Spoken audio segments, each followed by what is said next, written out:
Okay, I'm showing you this picture because this is my twins, Aunt Margaret and his name was Ernst Joachim. I think you can see that kind of a name there. And why am I showing that? Because the episode that I'm going to talk about talks about them. I never forget the night of January 18th when my dad came into my bedroom and woke me up and told me I had a little sister. I told him how nice that was. An hour or so later, he came back and told me I also had a little brother. I told him then that I thought that was now enough, and would they please take back my little brother? And he would become an asshole supreme. He would be the diamond of my mother's mother, my grandmother's eye. That she finally had a son, because daughters were not considered all that great even back then, even in this culture. And she was glad that she now had a boy, which will be more obvious later on, that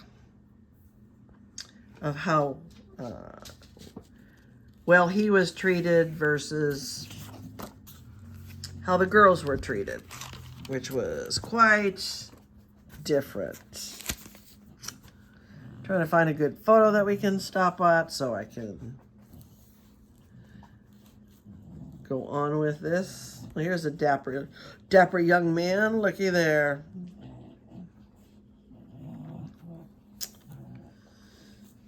I'm trying to find a good photo. Maybe we'll just go on Mr. Dapper Man right there. Okay, so she was not happy with getting a brother. Now overnight, my life had changed. For 7 years, I had been an only child, and then suddenly my mother had no more time for me. It was hard for me to understand. They were now the twins that took up all of her time, especially the little brother, who was the apple of her eye. He was the weaker one of the twins and had to be handled very carefully. He was born with a nervous stomach, whatever the heck that was back then. My father got my mother a full-time maid, and since she was an orphan, she stayed with us. Talks about her name. It doesn't make a difference. Once my mother let me hold my little sister. She was top-heavy, and I dropped her, and that was the end of me ever holding her again. My mother also let the twins play with all my toys. She put my brother into my doll bed and my sister into the doll buggy. That was making me very angry because I loved all my toys and took very good care of them and never broke any of them. The little brother, Ernst, was showing already his destructive tendencies and broke most of my toys already. If I had said anything or complained about it, my mother would say, "Oh, let the little brother have it." Before the twins were born, my beloved grandmother in East Prussia had died. Since it was too close for the twins to be born, they could not tell my mother about it, and she was told about it much later. Well, I guess I understand that. It talks about, again, getting a housekeeper. My grandma was not doing very well. And it goes on to saying, other members of the family have kids now. Okay, so here we go. It was always a long trip from Minden to East Prussia. From Minden, we took the train to Berlin first. There we had to transfer to another train, which took us via the Polish corridor to all in Stein, where Aunt Gretel and Uncle Hans lived. Uncle Hans took me often to the bakery, and I wanted to talk about the Polish corridor. The Polish corridor was a piece of land taken away from Germany. Was taken away from Germany after the First World War and given to Poland. The corridor was dividing Germany mainland from East Prussia. It was really a nuisance and a hassle. The train stopped when it came to the Polish border. The German crew went out and the Polish crew came in. They controlled the passports. The curtains had to be pulled down in front of the windows and nobody was allowed to look out of it. After an hour or so, about the train stopped again. The Polish crew went out and the German crew came in and the train was allowed to continue on its way. Oh my God. So there was issues way back then about, and why was I don't know why the curtains were down, but there you go.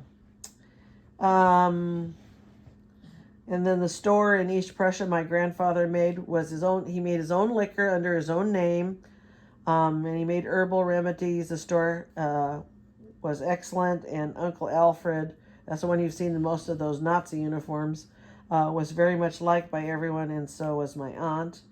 Uncle Alfred, yep, here we go. Uncle Alfred had joined the SA and wore the brown uniform and was very active in it. He even went to the big SA meeting in Buckerberg.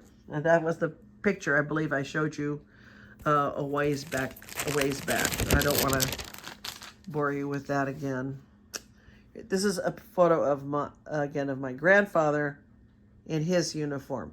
He never served active because number one of his age, and number two, he had muscular dystrophy. There's no way. So he had mostly office jobs, and I think later on he becomes an instructor, and we'll go into that later during World War II. Again, he was an instructor.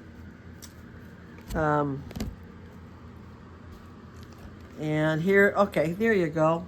Here we go. There's Uncle Alfred, with very proud of his Nazi uniform. And I believe that's him as well in 1937. And I believe this is the photo I showed you before. So anyways, there you go. It was everywhere to be seen. So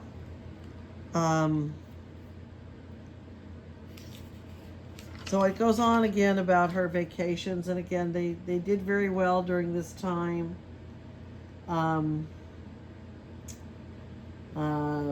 Talks about, her life, school, of what she enjoyed. Though she went to a private school, I believe it was a Catholic school. My father, let's see here. He called himself a math genius, and he could not understand why I could not get it right, and he called me, and as he called it, and I was stupid. My father would get upset easy and hit me behind the head. Well, of course, that did it. I would start to cry.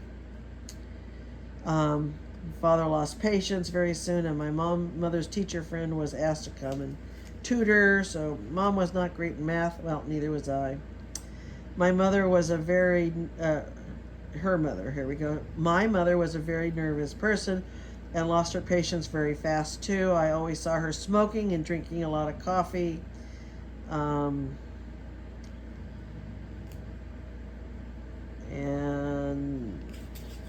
that was just her habit, and she was, it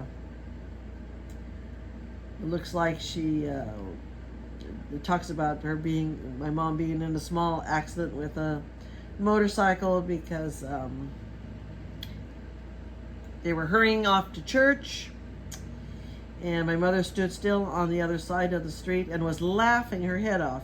Here I had quite a bump on my head and a torn coat, but we still went to church.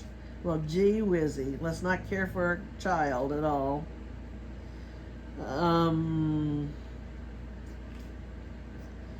Let's see here. Talks about the maid taking the girls out for a stroll. The twins afternoon were in their stroller. And let's see here. The twins were visiting the soldiers. Of course, my mom had a king-size fit. Because the maid took them to the army barracks. Oh, shame, shame. And the girls so her mother did not like that, of course. But nothing happened. It's just that she took them there. While I was attending Catholic youth group, we had two young chaplains, one of the girls' groups and the other led the boys' group. Naturally, the girls were all in love with them because they had been so cute. Alrighty, let's get out of that. Life in Berlin sure was a lot more different than in a small town where we had lived before. So now they moved to Berlin. Hitler decided to close all the parochial schools like the Catholic and the Lutheran. He mixed all the kids now in public schools. Hitler did not like the churches anyway, and he had asked the people in the government positions to go out of the church. It was great that I did not have to go to Catholic school anymore, but I had to go much farther to go to school, and I told my parents, see, if you had let me go to public school in the first place, I would not have been such a long way from school. Now I found a few girls from our neighborhood that had the same way. Let's see, I forgot to tell, in Germany at my time, boys and girls did not go to the same school together. It was not, as we say, co-ed. Anyway, I had at least company. It talks about her best friend, which name was Ellen, but later on she named my sister Ellen, I guess, because of that. The public school didn't like the parochial school kids. They were first ignored, and later they made fun of us since they were further in their studies than we were. And they called them Catholic dummies. Let's see here, what else? My father trusted him enough to let me go out with him. At least I could see medically. He would tell me since my mother. Looks like my mom had a. Now it looks like my mom's a teenager. I guess we're getting into that because it talks about Willie Haught. My childhood friend was now attending the university in Berlin. He was going ahead of becoming a doctor. He came often to visit, and many times he took me out too. I was very proud to be seen with him because he was quite handsome. And my parents trusted him enough to let me go out with him. At least I could ask him anything medical, and he could tell me, since my mother did not tell me anything. So I was glad that I could ask him. Even so, Hitler had closed the Catholic schools. There were still many active youth groups, and I attended the group. Yeah, that was another thing. Yeah. Mom didn't know anything about becoming a young woman because her mother didn't tell her anything. Not even when she started her menstrual cycle. It was pretty stupid, but anyways. In the Hitler Youth, I went